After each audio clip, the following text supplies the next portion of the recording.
Hello. Happy, what are we on? What's today? Tuesday. Happy Tuesday to everybody. If you're on here, get those likes up. Get those likes up. Tag anybody on this discussion or share it with someone that you think may find it interesting. I'm excited about today's topic. I think it is a much needed topic, one that is maybe not as popular or not um, addressed enough, but nevertheless, it's something that we need to address, and that is mental health. Mental health in the Black community. Many of y'all know that I just feel like this is just one of those areas that is not, it just doesn't, it's not as popular sometimes, or sometimes there can be a stigma behind it. But whether or not we talk about it openly or we don't, it is something that impacts every single person, especially in the era of the pandemic. The economy changing, so much changing politically, so much changing even with the climate. I mean, there's just a lot going on, and a lot of people are impacted. So again, I'm excited to talk about this, and hopefully you were able to get something from it, glean from it, or at the very least, have some food for thought. I'm going to be bringing on a very special guest. She is a mental health advocate, and she has a very interesting story about just her overall mental health journey and the different ways she works today to try to be an advocate for that space. So I'm going to bring her on, and we are going to talk. Also, again, if you are here, shout out to Hakeem. I see you here, Black One. Jojo, we got our sponsor of the week here, Jojo. Shout out to Jojo for being the sponsor of the week.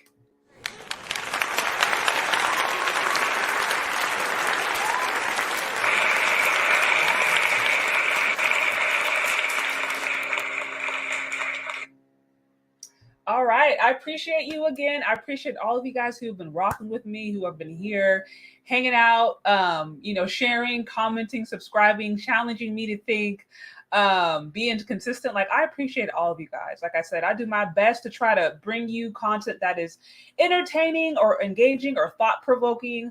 But this is a group effort. So every last one of you guys, I appreciate you. Your contribution, no matter how big or small, means the world to me. So thank you once again. And without further ado, I'm going to bring on the special guest, and we're going to get started. Hey, Hello, hello, hello. how's it going? It's going well. Awesome. Considering Awesome. Well, again, I'm grateful to have you here and excited to hear just your perspective and all that you've learned on your mental health journey. So first of all, thank you for taking the time to hang out with me tonight. no, thank you. Thank you for having me. Absolutely. So just to get right into the topic, would you mind telling the audience a little bit about yourself? What it is you do, or just anything really that you think that the audience would find relevant. Well, I do know you're on the West Coast and we're in Georgia. Yes, we figured that out the I'm a hard way, native, but nonetheless. I'm a native Georgian Atlantan. I'm a Grady baby. To all my Grady baby fans out there, those who aren't, they'll hear about it. Um, Sounds like we're getting feedback. Anyway, I'm the mother of four adult children, and I have four grandchildren. Also, I'm the second sibling of seven. Six of us are living. Our youngest brother, he's gone on home to be with the Lord. I think back in 2006. I'm not sure about the year. I think '06. But anyway, and our mother has transitioned as well. Uh, and so is my father. So I guess we're like considered orphans. But nevertheless, we kind of make light of it because it's funny because, when you've had your parents all your life, it's a blessing. Um, my life, my journey with mental health didn't start with me saying, "Oh, I'm going to get into mental health." I want to talk about people who have, you know, situations where they end up, let's see, for lack of a better word, in conflict or in a situation that they didn't anticipate their lives to take. Um, we're in some unprecedented times. So I like really when you went in, I'm just going to kind of segue when you went in to say this is a topic that we don't talk enough about and we need to talk about it. It isn't something that I was excited about doing. It's truly not my doing. But to God be all the glory. Um, I didn't really want to deal with it. I wanted it to go away, and it kept showing up on my doorstep. I'm a stigma buster. So when I heard you mention the word stigma, I thought, okay, interesting, because that's what keeps a lot of people from talking about situations they're having if they're in conflict within themselves with something going on with their minds. Um, Advocacy, let me clear up that part. I'm not a professional and I'm not a clinician. Advocacy is just you in there pitching and fighting for those who can't do it for themselves, or there to kind of be a support, because there are many that are thriving. I know many people that are writing books that are doing amazing work and that have diagnoses. Um, and because of that, that gives us hope. That helps the community. Mental illness, to my audience and my listeners, is a movement, and it really is. It's a movement. Um, what else can I say? Is that love God, love people. No, you're good. You're good. Sorry, but there's not a right or wrong answer. I think no, you hit on some really key points, just giving us a sense of who you are. And you said mental health advocacy. You don't, you're not a, I guess, trained professional in mental health per se. You just more are there to kind of help cheer people along, and you've gone through your own mental health journey. That kind of makes you someone like I guess a coach, kind of like Yeah. yeah. Now that makes sense. Makes sense. Yeah, it does. I mean, because that's the new thing. Everybody's into coaching and helping Yeah. people along. Um, that's the new thing. I was going to add something when you were saying that. I was thinking about helping people. In my case, it's my own loved ones. So, Right. so let us help them understand that the book was written about our own personal experiences from a family perspective. They call us, that was the word, experts. I'm referring to NAMI.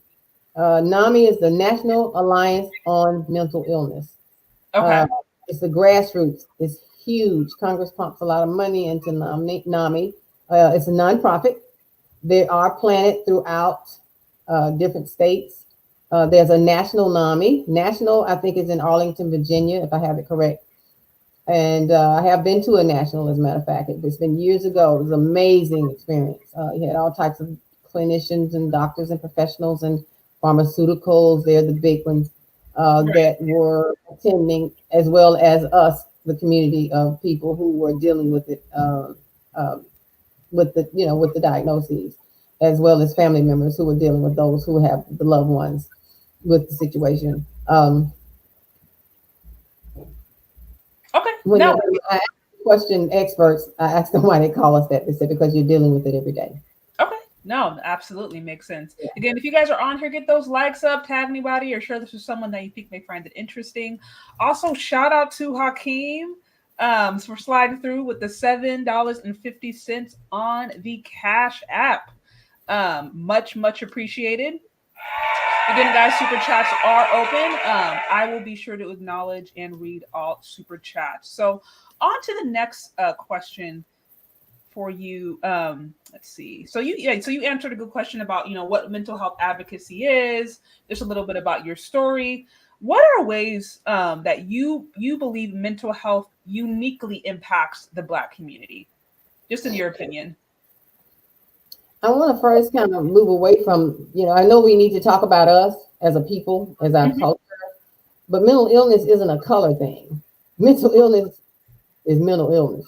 It can Okay. strike any race of people, anybody. The only thing with us, and I won't say that we're the only ones, because I have heard stories from different sides of that spectrum where, when you were growing up back in the day, and then you had Uncle Willie, and he just sat over in the corner just rocking, and and when you came over to play with your friends, everything was cool, but then you saw something a little bit odd, a little bit strange about that, and they were, oh, don't pay him no attention, that's just Uncle Willie. That's right. Yeah. The bottom line was Uncle Willie, was dealing with the diagnosis, and so I learned that we, even in our culture, a lot of times we don't have enough information. Right. Why we don't have it? Probably because we don't know to go get it, and it's not our fault. Um, when my feet were planted with NAMI, I saw all of these people, my light skinned brothers and sisters. I like to refer to them too because I have many of them that I love. I love law enforcement. I've worked very closely with them, doing crisis intervention team. We call it the CIT, but it actually started in Tennessee when there was a situation with an individual, and it ended up going awry. And this is when they decided something had to be done because people were dealing with more than just acting out, if you will. Right, right, right. They were in a crisis, which is the word now we use a lot. If they're in crisis, nobody knows it. Something pops off, and it's a little strange. Well, you know, most of the time, law enforcement, they're a little hyper vigilant, and so the next thing for them to do is a knee jerk reaction. What has happened as we progress, fast forwarding, is that everybody's on board now. Everybody, and when I say everybody, I'm talking about the community as a whole of this movement. I'm talking about your professionals, your clinicians, your law enforcement, whoever. I mean, the pods, they call them pods, you know, but the detention center has become like the, how can I say it? The institution. Because many of them move away from, let's go back to stigma. They don't want to take the medicine. I've heard many times, I don't take the medication because it makes me sick, which makes so much sense. It makes so much sense. I mean, it's their bodies, their minds. They're the ones that's dealing with that. They're the ones that's, you know, in a situation. Nobody can do that for them, but God, help them get through a process, if you will. I don't know if you're familiar with Anderson Cooper. You probably heard of him, Anderson Cooper on CNN. For a long time. He actually did a segment where he had headphones on and he wanted to show the public what it's like when a person is dealing with a whole lot of noise going on and trying to just get through their day. To do just the one thing, get out of bed, you know, take care of your hygiene, fix your food, go to work if you work, you know what I mean? Care for your family if you have one. It was just mind-boggling. It was baffling. And to see him actually show that, and I thought, wow, this is what we need to see more of. Good Dr. Lloyd Cetera. I stumbled on him on YouTube TED Talks. And it was actually from him that I took the phrase, it's a marathon and not a sprint, because anytime I'm confronted with a situation, whether it's somebody that I know very well that's close to me, or just someone who just end up in a situation and needs somebody to talk to, there we are trying to help them sort things out, but to help them understand, listen, it's not going to go away right away. It's a marathon and not a sprint. Absolutely. I couldn't agree more. And you hit it, and you hit on some really good thoughts. I heard it said like this. It's like, if you let's say it took you, X amount of years to develop a particular habit, right? Let's say it was 10 years to develop a habit, whether it was a good or bad one.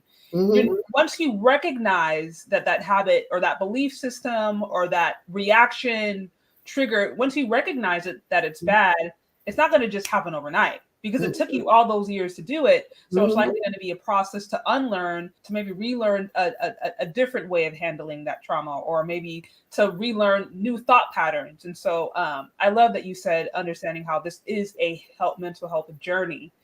And I think, when you have that expectation of like, hey, I'm not going to just wake up overnight and all of these problems are going to go away, or the way I handle these problems, I'm going to be an expert at. It's like, no, it's going to take you time. So very well said, Sade. Very well said. I see comments too going across the screen. Somebody said something earlier and I wanted to catch that. But if I could segue into that, and then this is somebody saying here, this is a great topic and badly needed in our community. Shout out to Better You. There's him on the super chat sending in some support. Mhm. It's like you. I remember one time I was somewhere and I was working, and then a gentleman came through my line. It was retail, and he said something, and I was trying to help a situation, and he was saying, "Well, you can't save the world." I said, "No, you can't, but you can save one at a time." And so I didn't coin that phrase even. I heard it, but I realized that even if you get to a place to where you feel like all hope is gone, and I like to interject here, we have what you call the principles of support. That's that piece in our family family support group where we follow a model because they didn't NAMI didn't want us sitting around having sagas and sad stories and licking our emotional wounds, and talking about how horrible our loved ones are because they are not their diagnosis. They have an illness, just like people who have cancer or diabetes. It's Yeah. physiological. You understand? I mean, when you can't move, we talk about often what's the number one thing on the chart. They talk about depression. And that blew me away. And I thought, depression, really? Because they said, what does that look like? Well, that's when a person just can't move. They're saying something, it's coming out of their mouths, but they can't put their hands to it to make it happen. And that's when we realize how serious it is and it's physiological.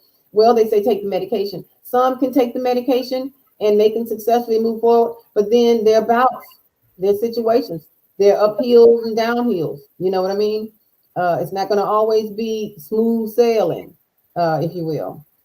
It's been a very rough road, a very rough journey. Kudos to my son Josiah. I know he's JoJo. He's one of my biggest fans. Shout If out to JoJo. know, I've been like trial and error with this whole book thing because I just assumed everybody was on board and I was like pushing books at everybody, and thinking, oh, they got me, but everybody's not on board like that. You have to ask people if they'll support you. And Yeah. so it's Yeah. been kind of Well, funny. not yeah. You expect family to just come right in, but you got to ask them too, because they may Right. not be ready to deal with that. They may not have the money. They may not, you know what I mean? It may not be on their priority list.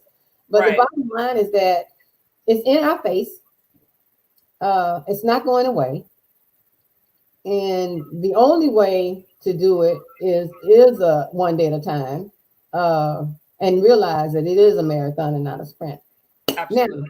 with that Absolutely. being said, NAMI is such a huge movement and they have so many amazing things going on. They have like a NAMI walk here in Georgia. It's around, I think, fall season. Then we have what we call NAMI comes in or early year, like January, where we have this big event and people come out and rally. And then they have spokesmen and people who written books that with the diagnosis or somebody's a clinical person or a politician even.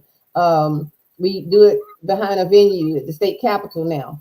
And it's just amazing to see the progression and the progress that we're making in the community. No more hiding your head, sticking your head in the sand.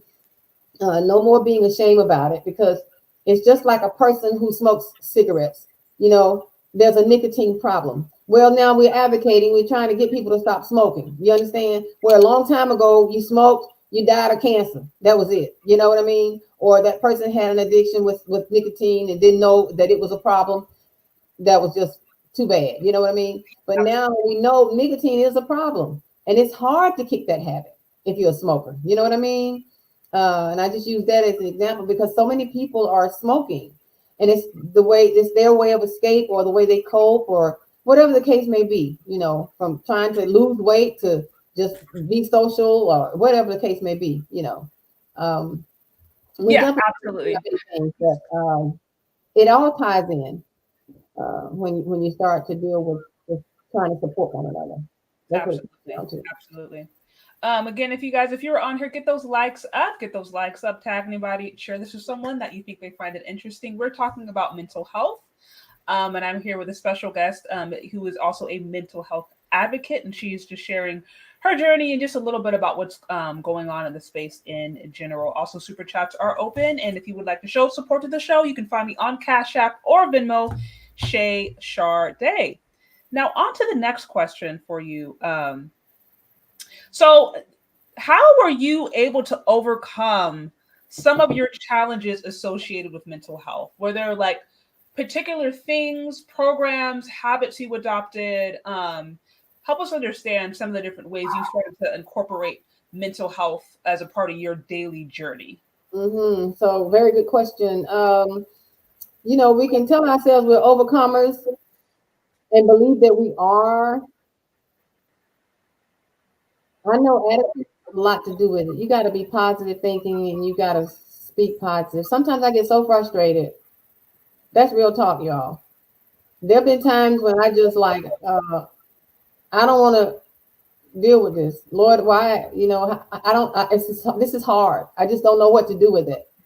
Um, there have been times when I felt like we were cursed. And even That's real. that, it sounds like a negative connotation, but I believe this is just in my heart. I believe that once you put it, you expose it, you expose the darkness, you can move on. If you're in denial, if you're sitting back thinking that, well, I'm just going to deal with it, and nobody has to know, you're really deceiving yourself, because you got to have a community of support. You got to have everybody on board, and you got to be talking about it. And I truly believe this is what God wants, because a lot of times when we're faced with conflict in our lives, whether it's this mental illness, whether it's well, there's so many topics out here now. Let's say family, whether it's a family issue, you still got to have support. You're going to have someone behind you, someone to understand what you're dealing with, someone that has done that thing, been there and done that. And then they can help you. As two walk together, they help you get through it. You kind of support one another. You know what I mean? Yeah, absolutely. Absolutely. So what you're talking about is, there's an aspect of a part of the journey, obviously, is first of all, recognizing where you're at. So, right, maybe admitting, hey, I do have a problem with this, or I do struggle with this, facing it, actually taking it head on, not trying to bury it, not trying to overlook it, deny it, but actually facing it for what it is. And then a part of that, start to get into a community, maybe a healthy community of people who are going on that journey with you. You've mentioned, was it NIM? I'm saying that wrong. NAMI, yeah, NAMI. And it's very big in California, on the West Coast. Okay. Make sure you Google it and find out more, read up on it. You're going to be amazed. Okay. Yeah. But so again, as you were mentioning, whether it's getting into like a NAMI or a 12-step or whatever it may be, just some form of community support that's going to really help you along this journey. And I loved how you were really honest about being the realities of it, how there's going to be days where you feel like you want to give up. There's going to be days where you feel maybe overwhelmed. There's going to be days where sometimes those negative thought patterns can come along. And you have to work through that. I'm a part of a 12-step program right now that, we kind of have each and every day, there's like different assignments, different reading material, there's different meetings available. So it's somewhat of like a methodology that's supposed to help you really address some of those bad thought patterns, beliefs, sabotaging behaviors. And it's like a structural way on, okay, here is how I address this every single day. So it just sounds like what you're saying is really just like really facing it for what it is and doing it with a community made a big difference in your life. I want to make sure I understand, if that's where you're coming from. It is. It was Les Brown that coined the phrase. He said it will stay in your face until you deal with it with grace. Interesting. Les Brown, he's a great motivational speaker. And I remember having to embrace it. That helped me a lot. And I thought, grace, oh my God, I remember even when the Lord started to talk to me, because I would be impatient, and he would say, somebody was patient with you. And I'll be like, oh, okay. We have to give a little grace to one another, just like he does to us, a little mercy, a little patience. We got to give those things. And in this season of my life, I'm just now learning that. I'm just now learning that, because I thought being kind to one another, love thy neighbor as thyself. We know that one. You want to treat people like you want to be treated, but it's so much more than that. Uh, it's so much more than that. Absolutely. Absolutely. Shout out to Jojo for the 5 on the super chat. I see help won't come unless we ask for it. That's Absolutely. right. Absolutely. And again, I love how like I said, I love how you've been very honest about the fact that it's not always a fun journey. Everybody kind of finds themselves in different, like everybody starts their, I guess, their health journey or mental health journey differently. Some people it's, at because of disaster, sudden disaster. Some people it's them feeling like they find themselves in certain psychological Right, circles. right, Some right. people it's just maybe overwhelming feelings of depression or anxiety or feelings Yeah. of confusion or overwhelm. Like everybody, I guess, is has a different reason as to why they feel like they want to engage in this. But I think again, especially I highlight the Black community just because I think it's somewhat taboo for us. It's not the topic now is becoming a lot more. It's a lot more, I think, transparent and it's starting to get more leverage. But Mm-hmm. for a long time, it just wasn't even what you did. You just didn't really talk about it. There weren't really even resources. There wasn't a strong understanding. So, and knowing that there was so much trauma that we've experienced from just different for different reasons, I think just having the tools and learning how to address those things is so important. I think it's so important just of our personal well being, but it's also the well being of families and communities, in the long run. Mm. So, good stuff. So I want to move on to the next question. Let me see. Um, so for you, as you've gone, as you have, gone on this journey and experienced some healing and dealt with some different things, have you noticed an improvement in your relationships, just in maybe your day to day life, whether it's at work, uh, family relationships, colleagues? Like how is that? How has this mental health journey actually impacted your day to day life? Wow.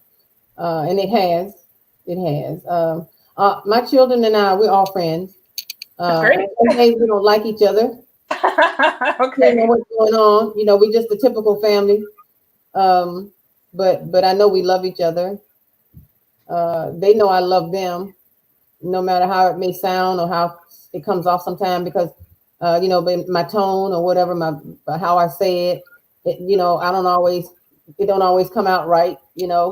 Um, I may, say it in one way and it's interpreted in another.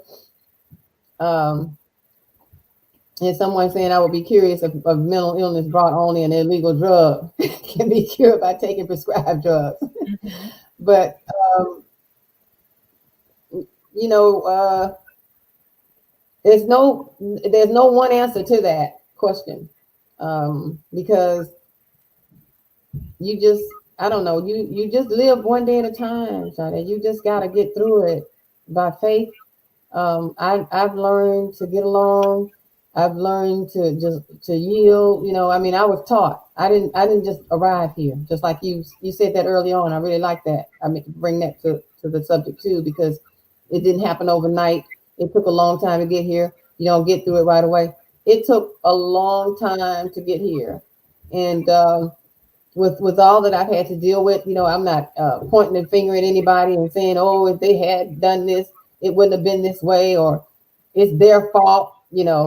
Um, I hold myself accountable. I haven't always been the best mom. I haven't always done the right things.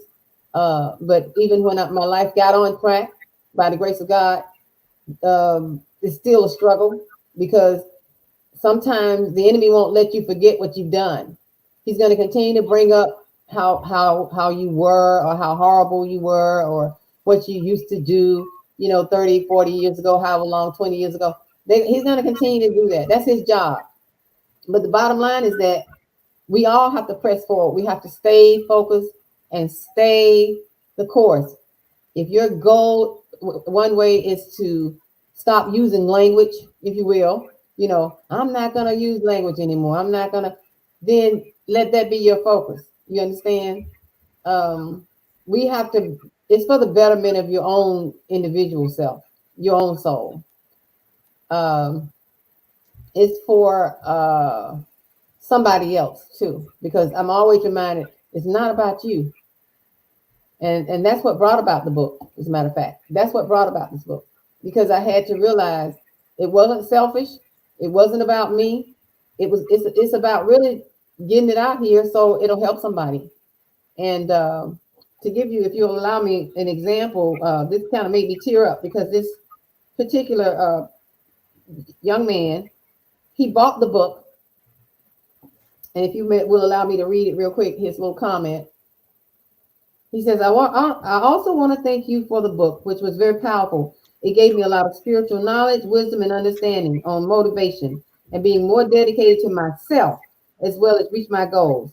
I want to thank you for enlightening my life along with God and my Savior, Jesus Christ. Amen. So I take it he's a believer. But the bottom line is that those are the kind of things that brings tears to my eyes because I said, Lord, you said it was for somebody else. You said this was going to be about other people. And you know, it's evident. I'm seeing it all the time. I mean, even here to this point, if you told me I'm going to be sitting talking to you and we're discussing this book, I would have looked at you and said, really? Right. So you're saying, yeah. So you're saying, you know, although this journey, mental health, improving your mental health, it is obviously a very deeply personal thing. But as you get healthier and as you gain the tools necessary to live a more fulfilling life, then it ends up being about other people kind of naturally because you are able to serve more effectively. You are able to be, whether it's a better neighbor or, you know, a better friend, companion, mother, father, whatever, because your cup is full. So, and you're able to pour out more because, like I said, you have more of a capacity to do so. Yes, very well said. Absolutely. It kind of takes on a life of its own. It does. Yeah, no, that's awesome. It does. That's awesome.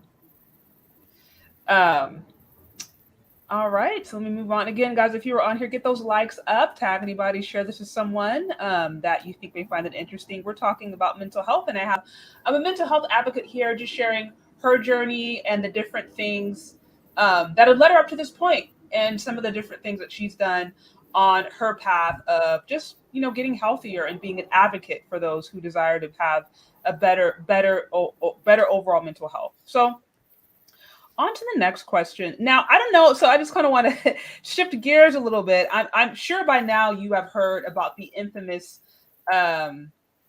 exchange between Will Smith and Chris Rock. That's been trending literally everywhere. Literally everywhere. And just I want to get your perspective on this. On your You gotta enlighten me. I'm sorry. Oh, sorry, you're not aware of it. You're not aware of it. I'm so consumed, you know. Oh, we got somebody out here too. Thank you for having this needed discussion. Tamika, the creator. Thank you, Tamika. Shout out to Tamika also for the 5 on the super chat. Much appreciated. Okay, so you're not. So you said you're not familiar with the scenario between Will Smith. Well, this kind of touch on it because I know them and I like them both. So, but are you familiar with the situation that happened at the Oscars? Oh no, you're not. Okay, then never. Then never mind. If you're not familiar with it, then I will. Because I think you can touch on it because I may be able to get some feedback. Well, okay, so I'll explain it to you. I mean, I'll try to explain it to you, and then you can let me know. I just based on how I've explained it, what you think was going on there. But make a long story short, Chris Rock, he cracked a joke. You know, he's at the Oscars. He's essentially hosting the Oscars, right, for lack of a better term. And so he's there doing what he does as a comedian. He cracks a joke. Jada and Will Smith are like in the front row. And so he looks over and cracks a joke at Jada, and he makes reference to her being on G.I. Jane 2. I know if you're familiar with that movie, the G.I. Jane 2. And the thing about it is, you know, Jada Pinkett Smith right now, her hair is really, really, really short. So that's why he made it. He's like, oh, you know, I'd like to see you in essentially G.I. Jane 2, making reference to her short hair. The backstory is that she recently came out with alopecia. And so this is why her hair is short. So he made that joke. People laughed. Will Smith laughed. Right? So that's what happens. Then as Chris Rock, he is continuing, you know, to move on with the Oscars. Will Smith gets on the stage out of nowhere, smacks him right in the face. smacks him right in the face. Then he goes back and sits down and starts yelling F-bombs and basically says, keep your wife's name or my wife's name out your mouth. Out of your mouth. Keep my wife's name out your mouth. So he starts yelling at him and it is basically like, don't talk about my wife. Now, again, the backstory is Chris Rock made a joke, right? Will Smith laughed. The whole audience laughed because Chris Rock is a comedian. And then all of a sudden, as Chris Rock is continuing to, move the show along, Will Smith gets up on stage, smacks him, and then goes sits down. And it's just like, don't talk about my wife. So the reason I brought this up, like I said, this has been trending everywhere. Everybody has been giving their 2 cents on what was going on. Mm-hmm. Why did he laugh initially and then go ahead and punch him out? Why did he respond violently? Was Will Smith right? Was Chris, Rock right? Who was right? So, but my question for you, and that whole fiasco was whether or not you think that whole scenario was a mental health crisis, or if it was maybe something else going on. First of all, we all got to go home with Jada. Okay. And I'm sure she jerked him and said, "How dare you sit there and laugh and engage with everybody else?" This is just me talking to if it was my husband or my mate. And he had to defend it. And so he said, I'll show her, show them. Don't talk about my wife. He was acting like a brother would act, But no, I wouldn't read a whole lot into it. I think it was a knee-jerk reaction because he may have been offended too. But even in laughing, sometimes, when you laugh, it's like retrospect, you go, wait a minute. When, you know what I mean? Right. So that was pretty bold to go and do it too, knowing the it's on national TV, everybody's watching. But I applaud him for defending his wife. So you so you applaud. Okay. Yeah. You have that's the only thing I can read into it, because you can't just sit and say that was a mental health moment. No. Yeah. Okay, so I'll be curious when you go back and actually look at the way it transpired, if you'll still have the same reaction. I heard everything from it was just a joke. I mean, to me personally, hearing the joke, it didn't seem like it was that tasteless. Now, now it's complicated because it's like, okay, did he know she had alopecia? Did she not? She obviously, Jada Pinkett, if you saw the way that she responded to that joke, she did look a little uncomfortable. But it's like, okay, just because you feel uncomfortable with the joke, does that warrant physical violence? Or would that have been maybe a better private conversation? I tend to think that would have been a better private conversation versus him going up and punching him in the face, because Chris Rock didn't say anything violent. He didn't initiate violence. There was nothing aggressive whatsoever about the joke. So, you said some people who were saying that was an overreaction. You're a national television.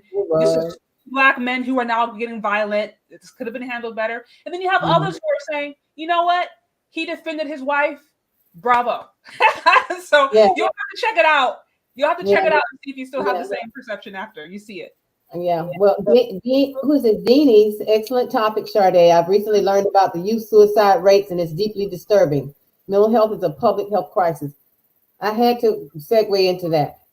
That's thank you to them. I don't know if you see it. Yeah, no, I see it. I put it up there. Yeah, shout out to Deanie, and again for the 5 on the super chat. I always appreciate the support. Yeah, appreciate the support. And I wanted to bring that up real briefly because as I mentioned, that this has been trending everywhere. So like I said, that was no harm done. I love it. I like the way you did that. Yeah. With suicide is a very sensitive topic. I'm so happy this individual posted it, and they're obviously keeping up, because we're not talking about it because it's happening frequently. Yeah. You can't say enough about it. Our children are very near and dear to my heart, and so many have been in crisis since the pandemic. Right. That's what a lot of people are looking at now. And, even though we've come through a phase, by the grace of God, we're here now. God only knows um, what our future holds. That's not doom and gloom talk. What it is that I believe we are a better people on the other side of this thing now. However, there's still a lot of issues and a lot of things that have to be dealt with, and a lot of kinks got to be combed out. And when it comes to youth and suicide, oh my God. Um, I have a book on teenage suicide. I got it, I think, from the library, and I would usually put it on display with the rest of the material because it's a very touchy topic. It And is. so many of Yeah. our young people are suffering. I can't say enough about how we miss it so many times because they're youth and they're not going to talk. The stigma kind of barricades them. You know what I mean? Absolutely. And then the Absolutely. peer pressure. They got a lot that they have to see. They have a lot to do and a lot they have to see, and we just really have to pray for them. We really have to pray for them and make sure we're keeping an open mind and make sure we're talking to them. Um, it's many other layers that go with that, but the primary focus is we want to make sure we are paying attention to them. Here, watch the little things, not too closely, like have them under a microscope, but just pay attention to them, their conversations, what they're doing, who they're talking to, who they're hanging out with. Absolutely. Yeah, Yeah. my goal, that's a whole nother topic on itself. I want to continue to address these things and have these conversations because in the era of social media in particular, and digital marketing, that is actually, believe it or not, I know that's a big driving force, especially for teenagers. As Mhm. far as depression, I worked in corporate. I did like digital marketing for corporations for about 6 7 years, and I remember every quarter I'd kind of have to come up with like a report and share it with my clients. And I remember there was one time I was doing report, and this was at the time it was starting to come out that there was a big link between depression and Mhm. social media usage. And they were looking Mhm. specifically at Instagram, and they were saying that teenagers, girls at a certain age who had a higher usage of Instagram, Mhm. that's their mental health suffered, and they had a higher rate of depression. And so Mhm. they're showing a direct link, largely because of the all of the images. It's too much stimuli. Mhm.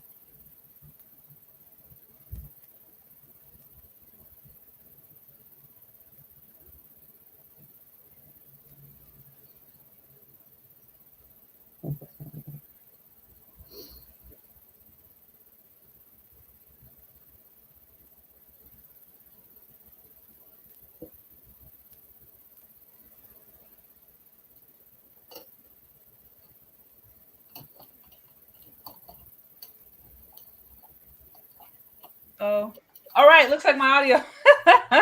Like I said, it has to happen at least once.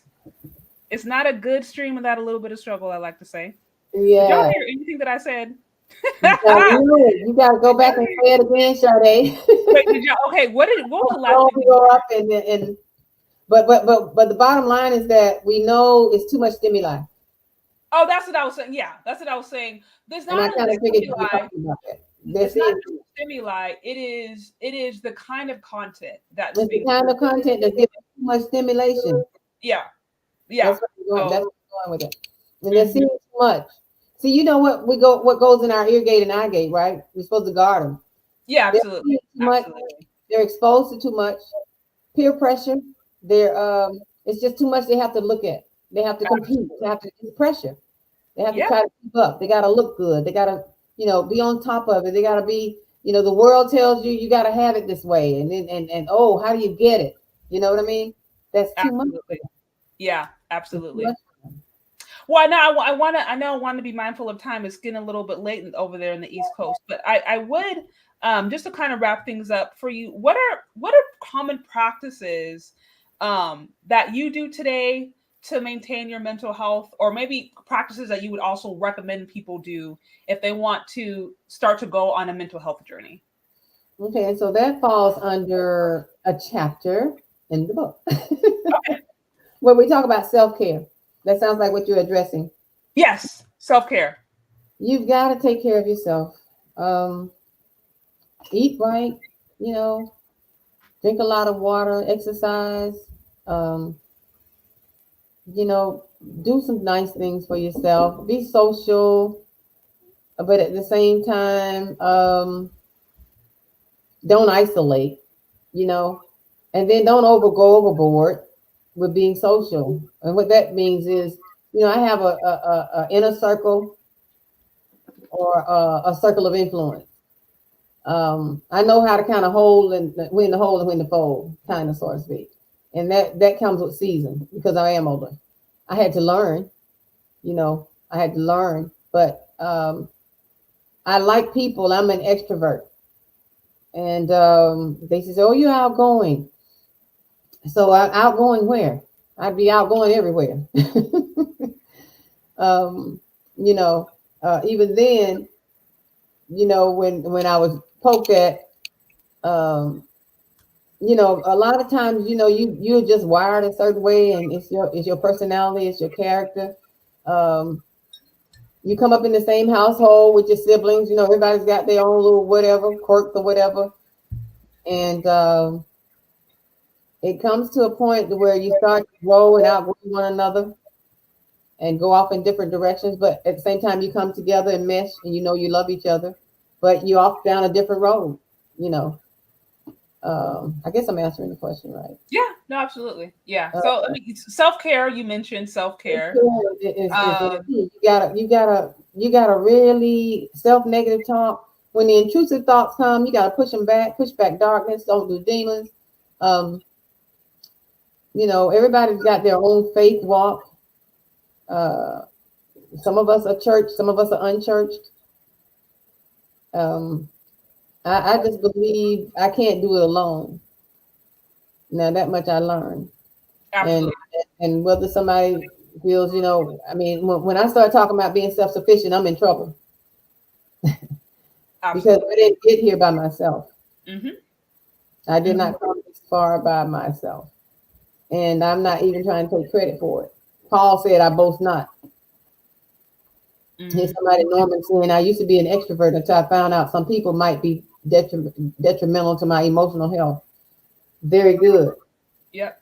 because Boundaries. sometimes you can be misunderstood. Absolutely. You can be misunderstood, and when you are an extrovert or outgoing, it can bother people who are introvert because they're not feeling your energy.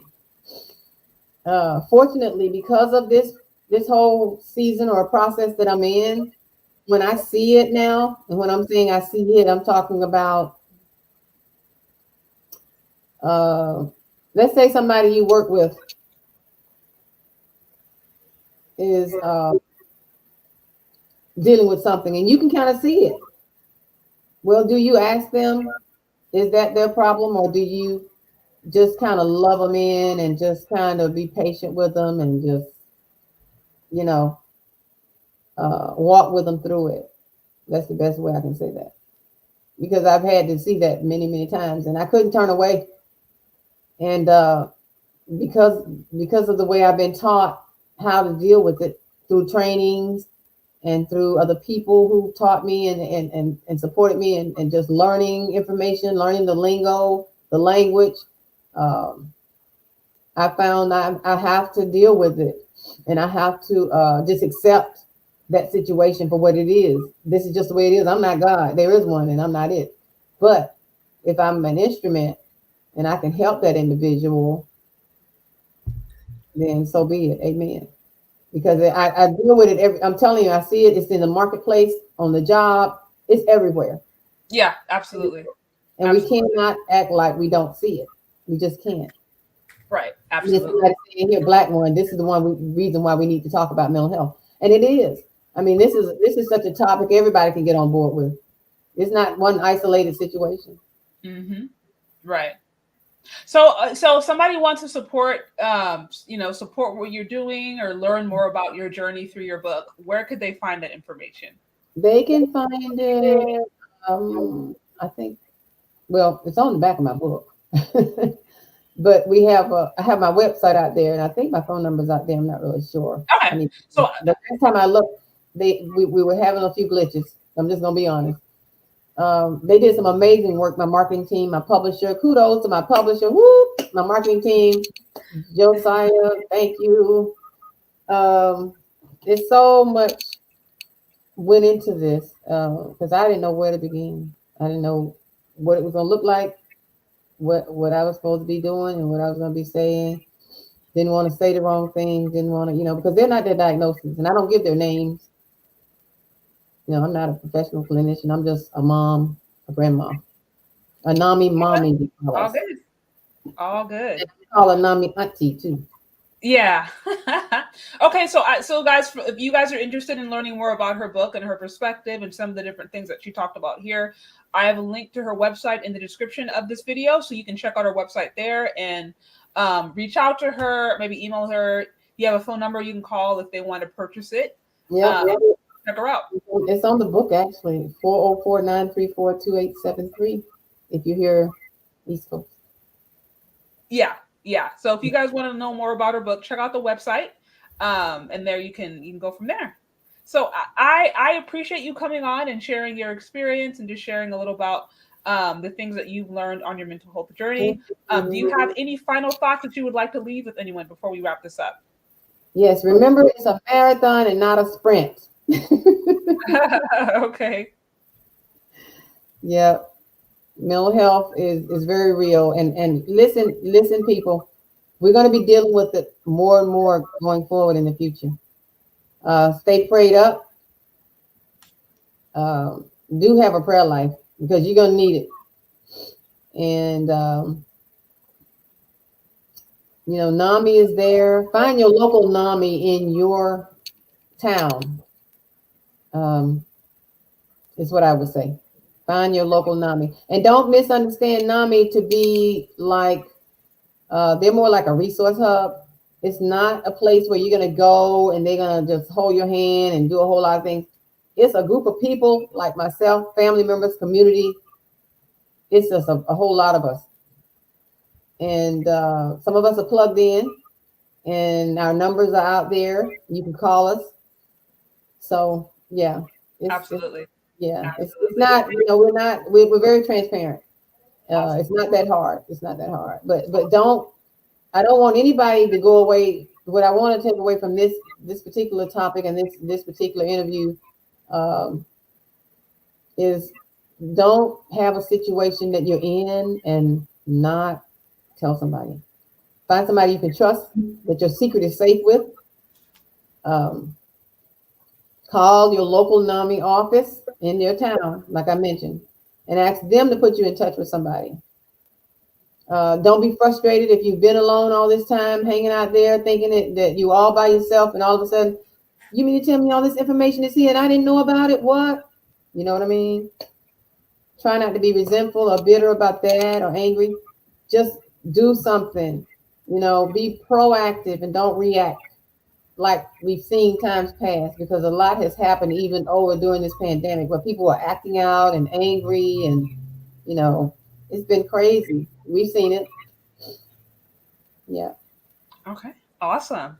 Well, thank you again for sharing your perspective. Again, guys, you have the information, the name of the book.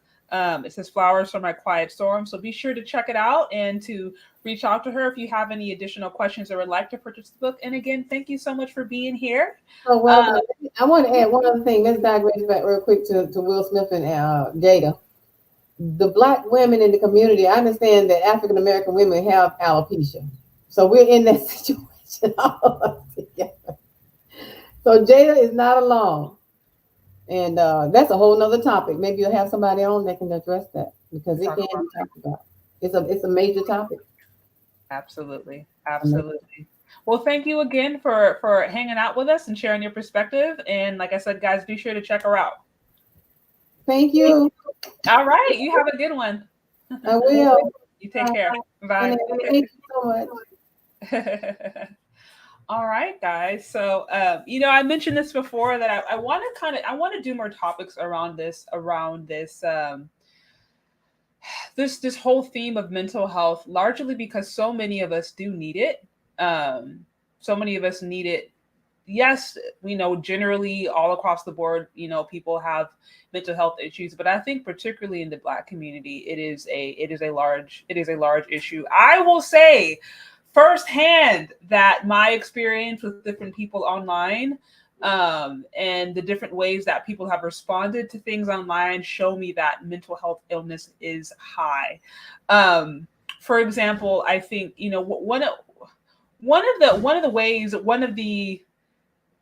one of the ways you can know that you are like a healthy functioning adult, right, is the ability to know how to handle conflict, or the ability to know how to have a discussion with somebody that disagrees from you. And I will say I've seen so much badgering and bickering and name calling just from people who maybe disagree in a point.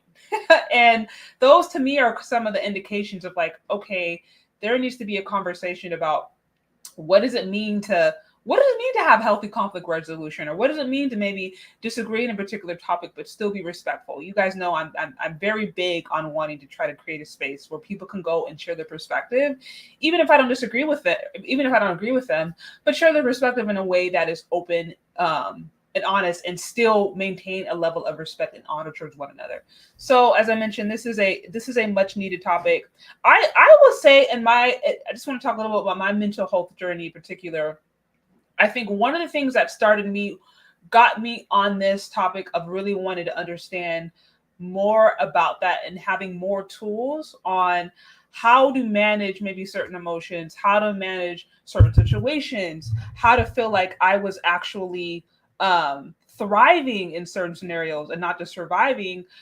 It was a series of different events, and I remember it was actually people in my family and different friends that had been in what they call recovery for years that really inspired me to want to do my own work and really start to learn more about this whole topic.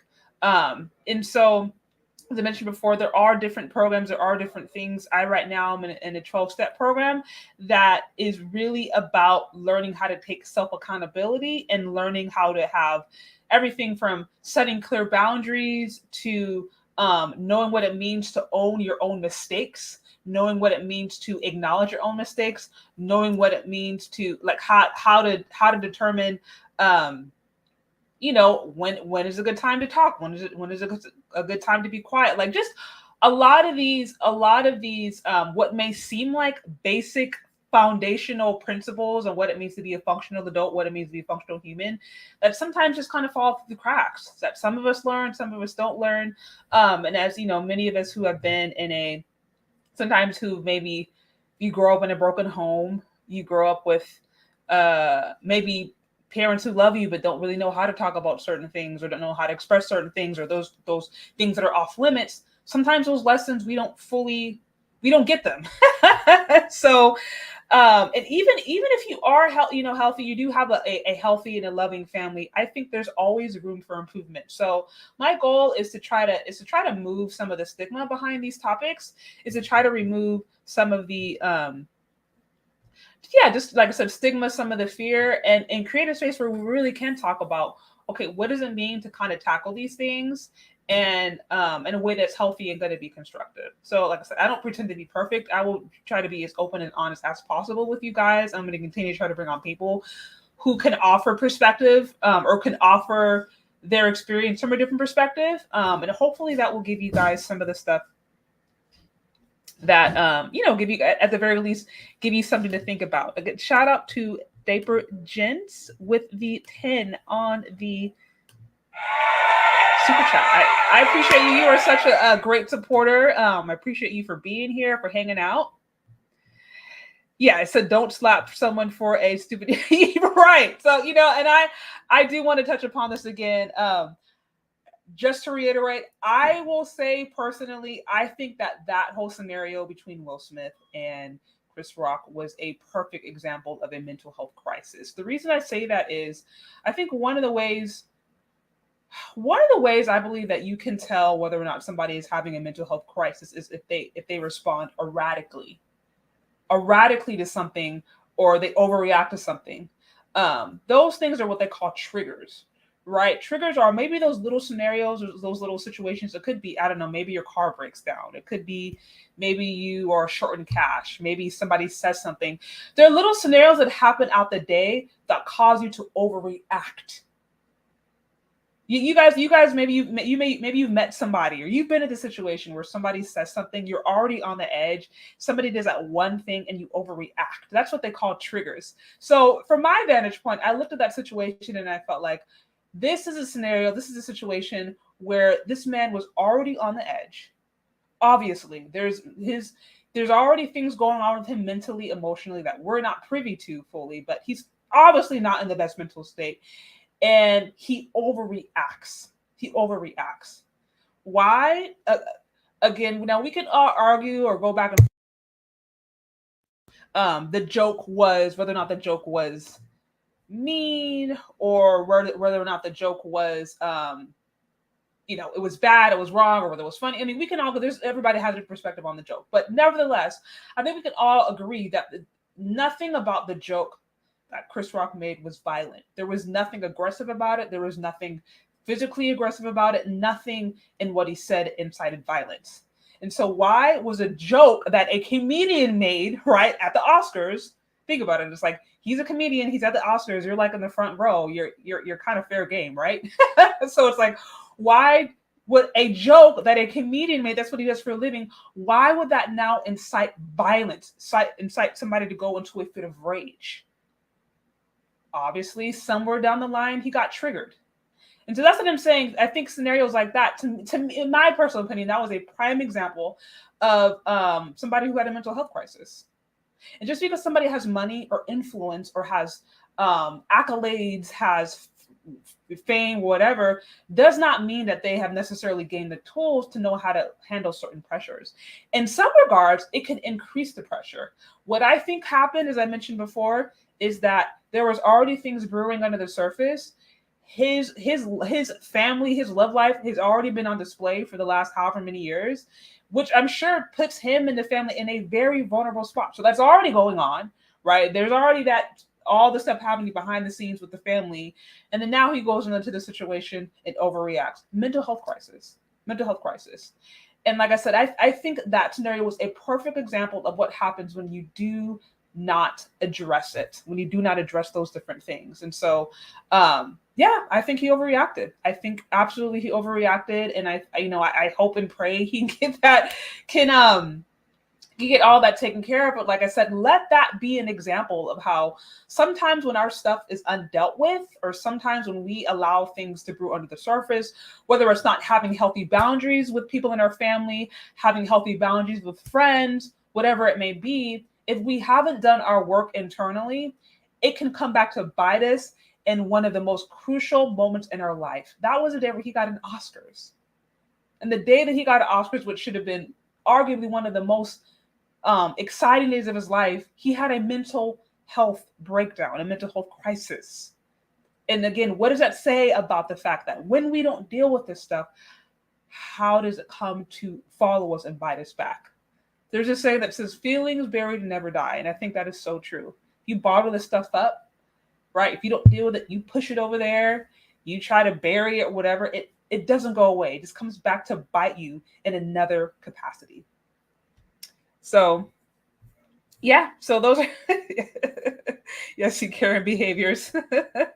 So yeah, guys, so that's why I think it is something that I want to continue to address, because so many people are in need of it. Shout out again with the 15 on the Cash App, man. You are coming through.